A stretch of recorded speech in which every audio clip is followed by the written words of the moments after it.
اسلامی لارښوونې.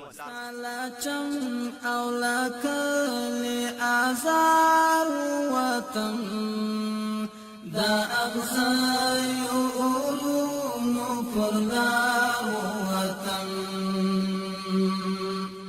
زمون افغاني کلچر او ټولنه داسې ده چې ډیر زیات په دې امور باندې اهتمام نه کوو او خاص کر په کلیوالي علاقو کې دارنګي په شهري علاقو کې چې کوم ګرچاپیر منګو تاسو ګورو چې څومره چټلیان دي او څومره غندونه دي چې دا سبب د څومره امراضو کیږي. نه یوازې دا چې په دغه مرزونو اخته کېدو سره زمونږ اقتصادي زیانمن کیږي، همدغه شانته مونږ په ټولنیزو نورو مشکلاتو باندې اخته کیږي او هغه زمونږ د اقتصاد هم خرابوي او زمونږ اجتماع او ټولنه هم خرابوي او زمونږ پاره کې وخت مصرفيږي. ته داسې سوچ وکړه چې یو انسان د لګي به احتیاطي سره چې هغه معمولی به احتیاطي وکي د هغه څومره تاوان کیږي او څومره مشکلات هغه ترسيږي، هم مالی لحاظ سره هم بدني لحاظ سره.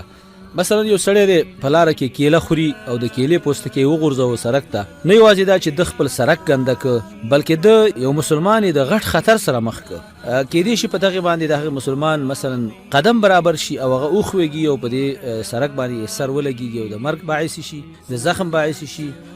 داسې کېدې شي چې د موټر بریک په برابر شي او هغه اوخويږي په بل موټر وای. یعنی د یو کیلې پوستکی چې هیڅ اهمیت نشته چې په ټوله دنیا کې وګرځي، د دې شیانو ډیر زیات اهتمام کیږي او ډیر زیات پاغي کې د خلکو سره احساس وي. نه یوازې دا چې د صفایي په خیال ساتلو کې مونږ د ډیر بدو اغیزونه او د بدو تاثیراتو نه خلاصيږو، زموږ ټولنه د مشکلاتو نه خلاصيږي، بلکې دا زموږ ایمانی فریضه او ایمانی مسؤلیت دی. په دې رابطه باندې کچې ته قران کریم مونږ ولټو نو صد پاسه 10 آیاتونه په قران کریم کې په دې باندې دي چې تاسو پاکي اختیار کړئ، الله پاکي خو غي د پاکو خلکو سره مینه کوي. او په احادیثو کې خو بشمار احادیث په دې رابطه باندې راغلي دي چې تاسو د نظافت او د پاکي خیال وساتئ. او دا حتی چې اسلام په دې باندې دومره اهتمام کړی دی چې طهارت او پاکواله د ډیرو عبادتو لپاره شرط ګرځولې دي. مثلا منځ بغیر او داسنه نه کیږي، طواف بغیر او داسنه نه کیږي، قران قرات هم دا شان واخره.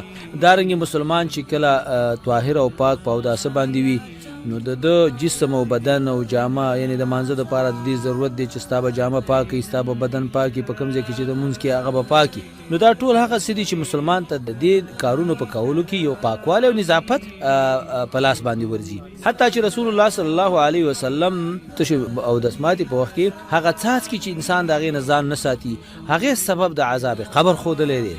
اسلام د نظافت دین دی، اسلام د پاکوالی دین دی.